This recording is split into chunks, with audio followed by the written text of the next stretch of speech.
Interrelations by Neela Hogan. From above, the Interreality Support Network was a mass of undulating cables. Initially a spider's web, it had now grown to resemble millions of centipedes writhing in ecstasy. The sight made Cyndy visibly sick. She quickly turned from the flyer's window and reached for the sick bag. It shot out from the back of the seat in front of her and wrapped around her mouth.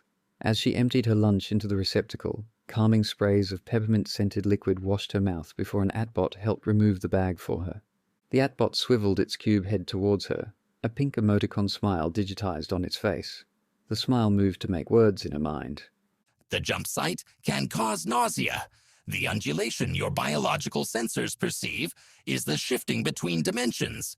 The cables are fixed and straight and don't move in the real world. Thank you. She coughed the last bit of bile away. I'll try not to look at it again. The flyer banked left, and Cyndy was relieved to see buildings that didn't move. The Atbot hadn't left. Was there something else? The Atbot showed a face with a wavy line for a mouth. We are about to enter one of those tubes in a few moments, it said. The transition may be a bit disconcerting. Cyndy indicated the bag with a wry smile. I'm sure I have nothing left. The Atbot smiled and slid away. Excited and terrified at the same time, she wondered what it would feel like to shift between parallel worlds. Would it hurt? The flyer banked right again, then lowered onto a moving platform. Cyndy felt something hold the flyer in position. Clamps?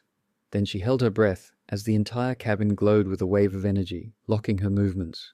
With even her eyes frozen in stasis, only her consciousness was aware of what was happening. Everything took on an unclear hue, as though reality had been deliberately blurred. Then just as suddenly, reality snapped back, the glow disappeared, and everything seemed normal again. The Atbot returned. She was sure that it had changed the color of its face. Blue suits you, she thought to it. Thank you. Does your programming allow you to decide colors? Or is it automatic? The Atbot busied itself with health checks, making sure the transition had been safe for Cyndy's body. I have always been blue, said the Atbot. All right, thought Cyndy. It was her consciousness that had shifted, not her body. She was already in a parallel universe, one in which her other body already existed. Perhaps her other self had already exchanged places with her and shifted to her previous body. She reached into the film on her shoulder pocket that hid her life card and activated the archive. There were more pictures, and some she had never seen before. One of them was with her boss, a hug at a party last week. But she had never hugged him, certainly not like that. Otherwise, the pictures were mostly similar to her life. This would take some getting used to, she thought. You can exit. The Atbot indicated the direction to the docking door and sliding back to its recharging station.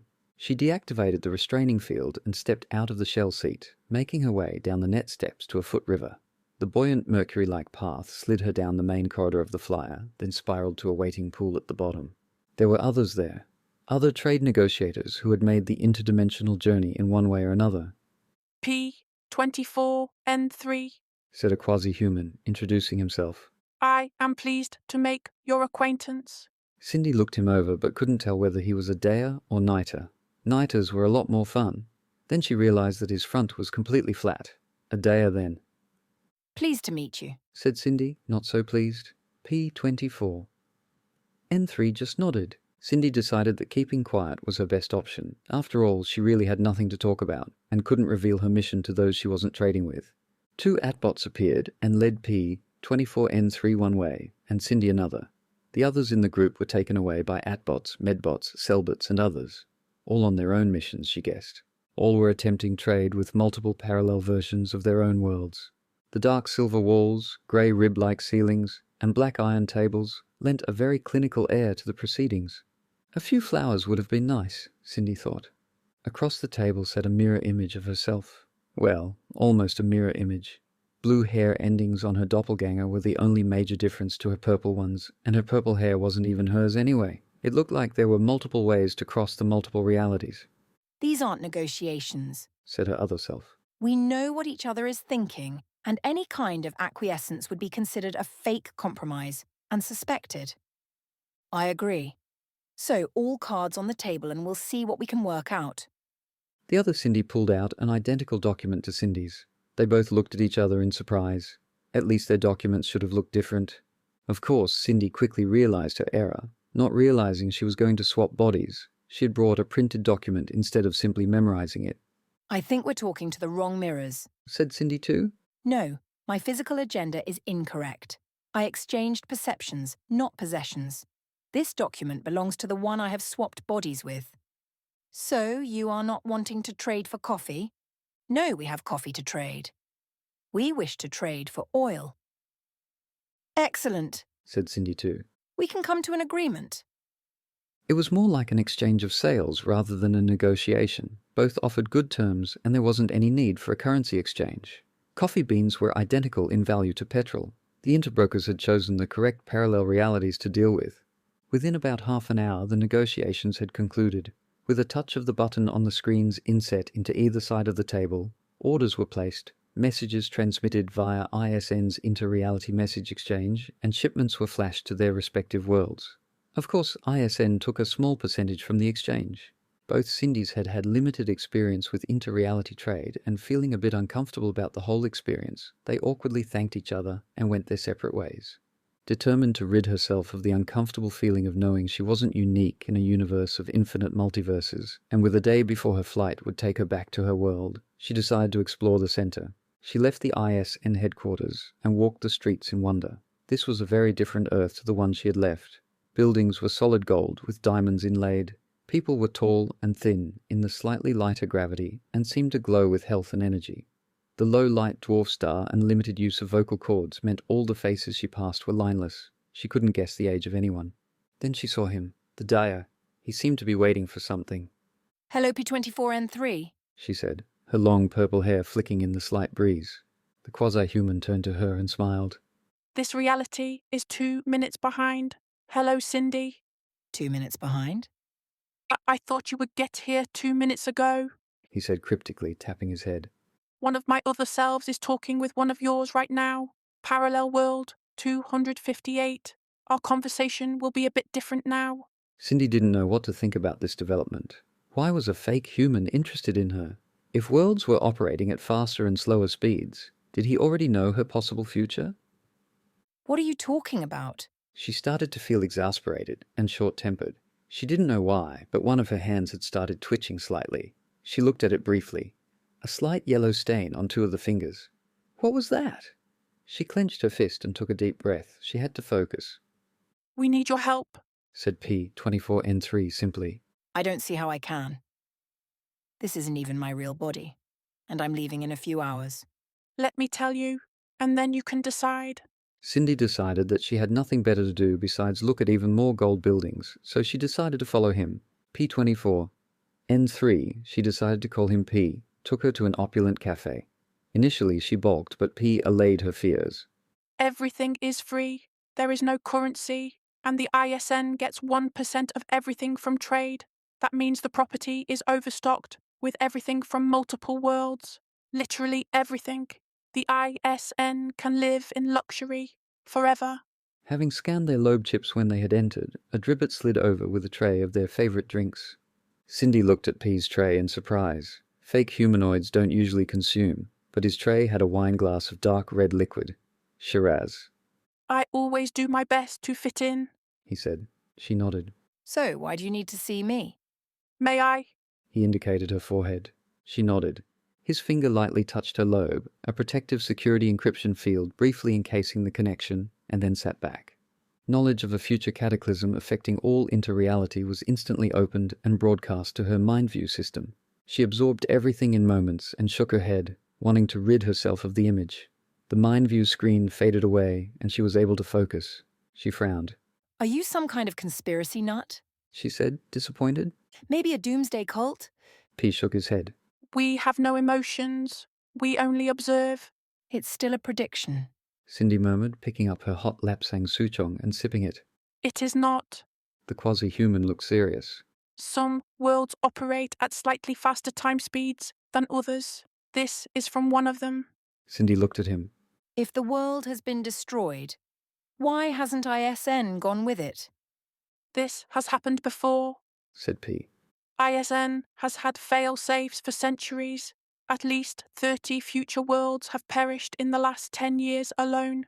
There are an infinite number, so ISN isn't interested. It just contacts the next one, where another ISN is ready to make the connection. ISN now has 1 billion Earths in its charter. Cyndy was going to ask why her, but thought better of it. She knew why. Her world must be next.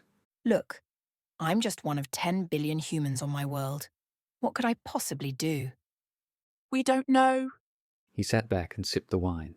The liquid stained his lips ruby, but then automatic cleaning sensors in his skin covering returned the color to standard light pink. He looked at her carefully, yellow eyes flicking left and right, human-like concentration, but flicking just too long for it to be real. Cyndy blinked. We only know that you are at the center of whatever happens. He put his hands together in an imploring gesture. The destruction of the past 27 worlds have featured you not long after you do your first interreality trip. This is the point in history that it begins. We would like you to monitor what happens to you and things around you and keep us updated. Why not come to my world and investigate for yourself? Cyndy knew the answer to that before she asked too. If you knew our world was going to explode, would you want to go there? P looked sad at this statement. Only those who are from there will help, and in our past experience, the ones we've asked for help haven't been close enough to the situation. You are the closest so far. I hope we find a solution soon. None of this really made sense to Cyndy. Why are you even doing this? There are billions of parallel worlds. Life is cheap now. We only have our personal feelings left. Everyone is replaceable, even entire worlds. It really doesn't matter whether mine or anyone else's world is destroyed. It'll exist somewhere. P looked closely at her. It is what I am programmed to do. My government sent me. They don't want their world to be destroyed. As we read the energy now, we have about 6 months left before it happens to ours.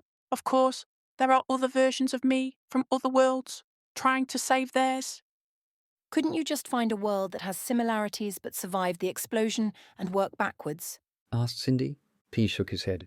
We don't know the alternative.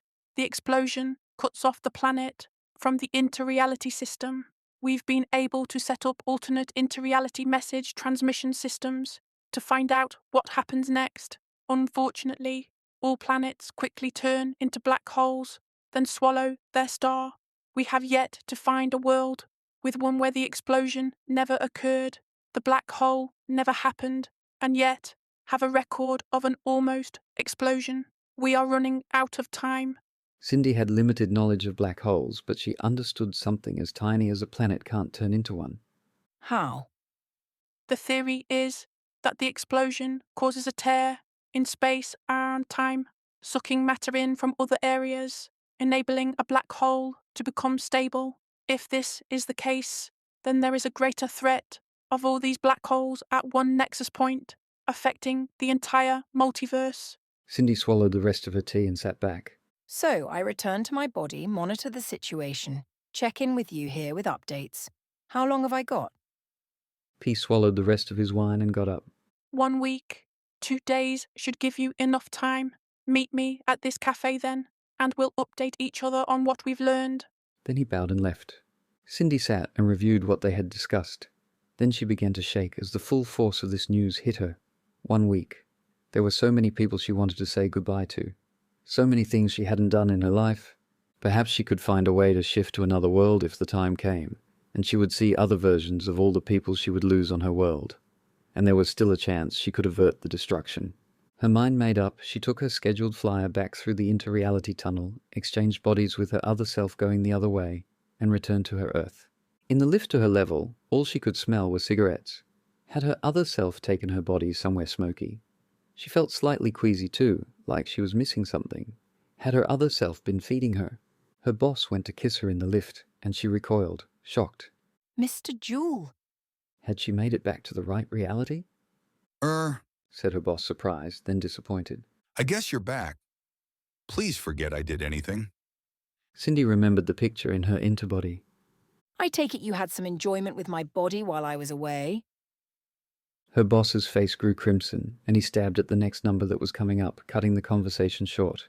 All I can say in my defense, Miss Williams, is that the other Cyndy was engaged to her other boss, and assumed it was the same here when she arrived. he said, as the lift door opened. She was quite passionate. He exited quickly. The doors closed behind him, and Cyndy shuddered. The boss was not her type in this universe. How could he have been in the other one? What changes had happened there? She looked down her body and noticed a pink mark on her cheek. Surely they hadn't done much. She had only been gone 18 hours. She went to the bathroom and looked herself over. Relieved that there was no evidence they'd gone further than some heavy petting, she headed back to the office. Her desk was as she left it. She checked her bank account and found a charge for a packet of cigarettes. She didn't smoke, no charges for food. Her second drawer contained the packet. 2 were missing. On it was a note. "You should take it up, relax a bit. See." Cyndy shook her head. Obviously, her other self was a lot less caring about other selves' bodies. She wondered if perhaps that was the cause on the other worlds. More selfish Cyndys destroying the planets. She checked the negotiation records that had been delivered and confirmed they were correct, then looked up the next assignment. In 2 days' time, she had to negotiate a wheat for corn deal. It seemed pointless. Why not exchange with more alien versions of Earth and get very different things? She left her desk and walked around the office. How could this little business cause a planet to explode? They were just brokers, negotiating deals and skimming, just like ISN. They were just a little cog in a massive machine. She checked the schedule.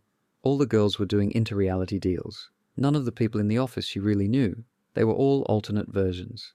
She noted on the schedule that Virginia had recently left and that the body that was here was an alternate Virginia. Maybe she could ask her about her world.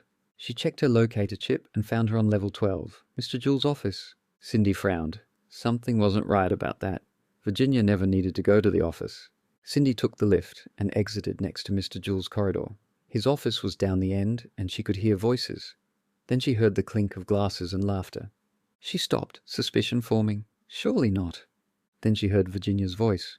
Or rather, the alternate Virginia. "Oh God, I want you now." Cyndy had heard enough and went back to the lift and back to her desk. Feeling sick, she suddenly had an idea as to how an entire planet could be destroyed by a tiny business. She began investigating. P was exactly like she remembered. The glass of Shiraz was served, and this time she received lemon tea. Her other self must have updated her lobe preferences. She checked her fingers.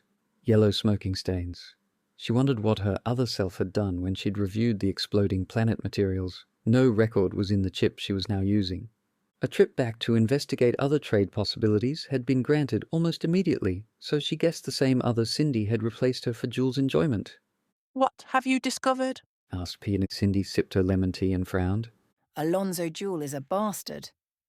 It is the same on the other worlds. Said P.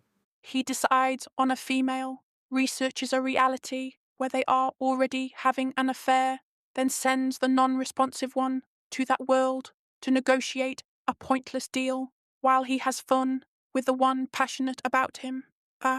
In our office, he has either passionately kissed or slept with at least half the staff, and none of them have mentioned it, accepting it as a one-off situation and a side effect of the job.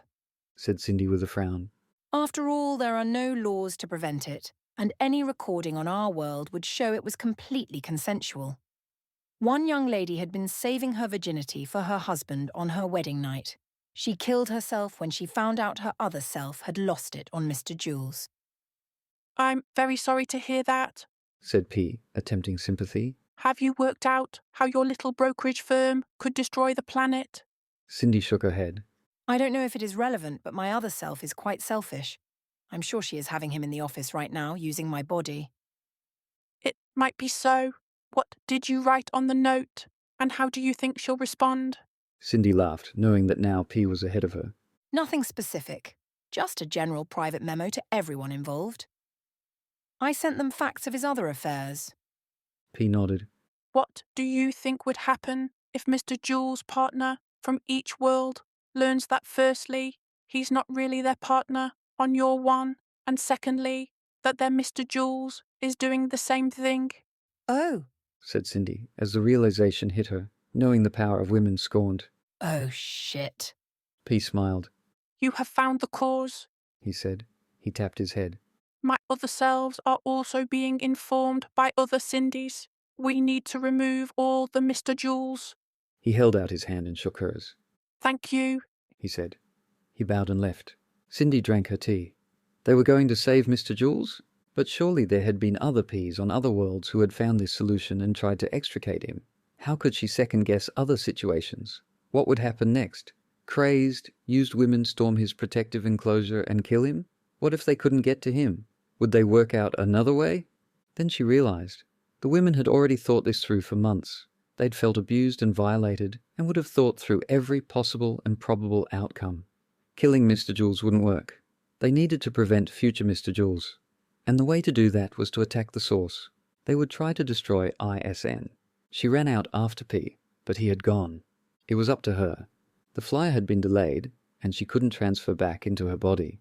Her other self was not at the exchange point. She waited and looked for other options.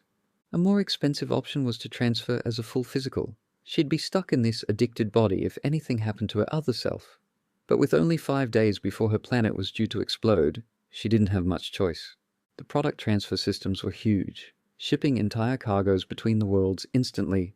A swing crane picked up one cargo box, a wormhole opened, and it swung it through the hole and quickly swung back again. Nets in the other world caught the cargo and shipped it to the location. Another wormhole opened and another cargo box was thrown by crane. A slow process, so there were hundreds of them. She walked past the people transfer section. Boat-shaped transfer ships waited to be filled while physicals got on board. The crane lifted them and threw them through. It was too risky to use any kind of propellant or electromagnetic propulsion. The slightest difference in the vibrational tone, and the wormhole would collapse or redirect to the wrong location. Her boat arrived and she took her seat. It was lifted, and after a momentary weightlessness which had her gasping, she felt the ship being held by a net and lowered in her world. She quickly got off and headed to her office. What had caused the flyer delay? Her office was deserted. No one on any levels. No access to locations. All staff had turned their locators off. She tried contacting other franchisors, even some competitors. No answer. She tapped into the news. A massive protest had developed outside the main ISN area. Thousands of women were screaming, hundreds of thousands. Surely Mr. Jewell hadn't had that many. Then she realized. It wasn't just her boss. Every brokerage involved in dealing with the ISN had a boss doing it. In fact, the entire business had been set up as the modern version of a harem. The boss taking a percentage of the trade, employing women to do the negotiation, then having a bit on the side from everyone without them realizing. Now everyone had realized. Her simple note had set the ball rolling. People had taken to social media and found there were others just like them. Within 2 hours, the world had discovered the truth. News services had released the details. The women were angry, very angry. And with no laws to cover this, and no way to take any man to court, and even if it were possible, there wasn't enough money in the world to compensate every woman. There was only one business responsible that could take their wrath. ISN. And ISN had a weakness. All the interreality portals were sensitive. Even an ancient mobile phone could set them off. Cyndy looked at the screen of the protest. She looked at the angry women shouting. Then she smiled and leant back in her chair. She knew P had given her an incorrect time frame. Perhaps he knew, perhaps not. Perhaps in some alternate reality, her other self would find a way to fix the problem. Perhaps another self would want to fix the problem. For her, though, she knew the explosion would be quick. The women stormed the barricades and threw themselves into the dimensional vortexes. Cyndy pulled out a cigarette and lit it. She inhaled, enjoying the feeling in this other body. The feed cut out. There was a rushing, grinding, screeching, crushing noise, a high-pitched whine that became steadily lower, and then silence, as another Earth became a miniature black hole. I was an hour early, said P24N3. You were waiting for me? Asked Cyndy, her long green hair flicking in the slight breeze. Yes. I was wondering if you could help me.